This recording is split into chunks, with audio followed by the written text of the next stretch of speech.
So Netflix finally released Cobra Kai Season 5 last week, and having binge-watched all of it on the day of release, I gotta say it's pretty much everything I hoped it would be. Following on from the ending of Season 4, there was sure a lot of weight on the writers to make this season work and handle the multitude of storylines without making it feel overcrowded. And for the most part, I'd say they succeeded pretty well in that. First off, we have Terry Silver as the main villain of this season, as opposed to Kreese, who was the main antagonist of the previous 2 seasons. And coming out fresh from Season 4, it's pretty safe to say that Terry is by far and away the best villain in this franchise. There are so many traits of Terry's character that make him such a terrifying villain, such as his deviousness, his intelligence, and the fact that he's always one step ahead of his opponents thanks to his mastermind thinking. And Season 5 makes incredible usage of Terry's villainous attributes as we see him slowly tear apart Daniel's world bit by bit. In The Karate Kid 3, Terry did this by separating Daniel from Mr. Miyagi, and in this season he does the same but with Daniel and his family. And this is what causes Daniel to, for the first time in his life, fall into a true downward spiral and resemble a man much more like what we saw in Johnny back when the series first kicked off. Drunk, depressed, unshaven, you get the idea. Seeing Daniel like this was certainly the right direction to take the character in, as we see him at his breaking point midway through the season after he loses his temper and unintentionally hurts Stingray, then later goes to apologise only to get his ass handed to him by Silver. Silver is such a perfect example of a villain who isn't just dangerous because of his fists, but also because of how he can psychologically manipulate people and destroy them emotionally by drawing a wedge between them and their loved ones. And seeing this being applied at its best in Season 5 was definitely a dub. Speaking of Daniel, I'd say that this is for sure his best season yet, as pretty much all of my problems with the character were fixed in this season. And you're not only feeling bad for him as he constantly screws up, but by the final episode you are absolutely rooting for him to take down Silver once and for all.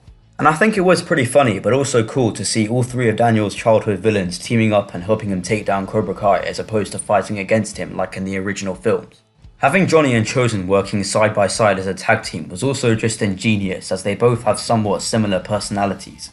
Now when it comes to the rest of the characters, for the most part this season does incredibly well at giving them new arcs and/or continuing their storylines from previous seasons. For one, we have Miguel and his arc of discovering fatherhood, hence the Mexico trip which takes up the first 2 episodes.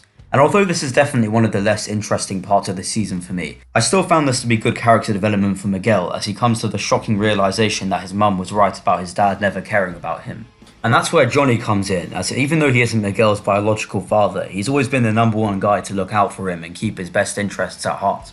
That said, the fact that we finally got to see Johnny and Robbie getting along and doing father-son bonding and whatnot was arguably some of the best parts of the whole season, considering how used we are to seeing these 2 on bad terms.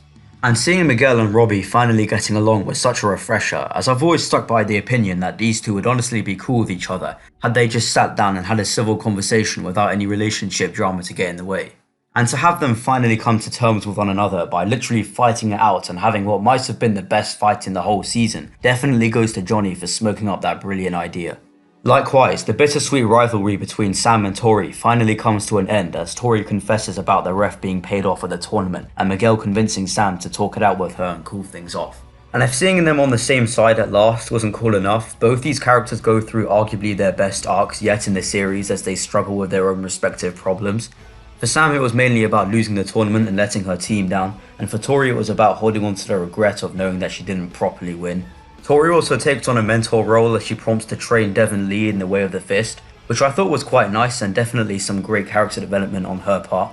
And I love how they actually had Tori go visit Kreese in prison and ask him what to do, because when you think about it, Kreese has been the closest thing to a father figure in Tori's life, as he has been there for her in the past. So it makes sense that she would go to him to seek guidance on what to do with Silver. Kreese was done really well here. I do like how while in jail we see him reflect back on his life and come up with a top G plan on how to break out of prison. Chosen was also just plain fantastic, as he's pretty much the perfect counterpart to Terry Silver both in brawn and brains, and as I said earlier, he and Johnny make such an OP duo. And to top it all off, who else finally shows up? Mike fucking Barnes. So we all knew about this a couple weeks before the trailer dropped, as it was finally revealed that Mike Barnes would indeed be coming to Season 5. And I gotta say, I love how instead of going with the typical cliche villain storyline where Terry brings him in as a wingman, we see that after the tournament loss, Mike actually managed to find balance and build himself a pretty chilled life, rather than just remaining as the punk he was. Mike Barnes teaming up with Johnny and Chosen in the finale to go take on Silver was just priceless, and I don't think much explanation is needed. So yeah, Mike Barnes, although he showed up and then dipped for like half the season, he was done really well, as were almost all the characters in this season, which is pretty impressive given the vast roster of characters they were dealing with here. The only character I don't think they did very well in this season was Hawk, as he was essentially pushed to the side and became a punching bag for characters like, Kenny. And unlike in Season 4 when Hawk was at his utter best, Season 5 basically came in and just took all that glory away from him at the expense of other characters. Which is a real shame given that Hawk is in my top 3 favourite characters in the show. I also found Sensei Kim Da-eun to be pretty disappointing given the hype, as she just feels incredibly one-dimensional and doesn't go through any character change whatsoever. Miguel's Mexico storyline also felt a little rushed if you ask me, as we didn't learn enough about his father in relation to how important this plotline is. As for other issues I have with this season, there really wasn't anything too notable, but I did think that there wasn't enough scenes of Kenny and Anthony with their whole situation, which was hyped up to get pretty tense. Get ready for high school next year, because you're gonna be in a world of pain. But no, the most he ever does to him is kick him into a pool while Kyler and his goons dumped floaties onto him. Sure sounds like a world of pain to me. You could also argue that this season has too many characters, which makes it feel overcrowded, but personally it didn't bother me too much as the pacing was ultimately kept in check. And aside from that, I really don't have any other issues with this season. I found it to be pretty much everything I wanted, with elements from all 4 previous seasons sprinkled in here and there, amazing character work and action scenes, pinpoint perfect comedy, as well as a go-to finale, definitely the best one in the whole show mind you. This season was honestly just incredible, and I'd say it's definitely the best one we've had yet, although seasons 1 and 4 are close runner-ups. Overall, Cobra Kai Season 5 gets a solid 9.5 out of 10, and I'm intrigued to see what happens next, considering that I literally have no idea what that is. But yeah, this was my take on Cobra Kai Season 5, and if you enjoyed this video then please check out our other Cobra Kai videos, which you can get by just clicking on the playlist right now. Also, please like this video and subscribe to the channel for more content. Alright, I'm done talking, bye.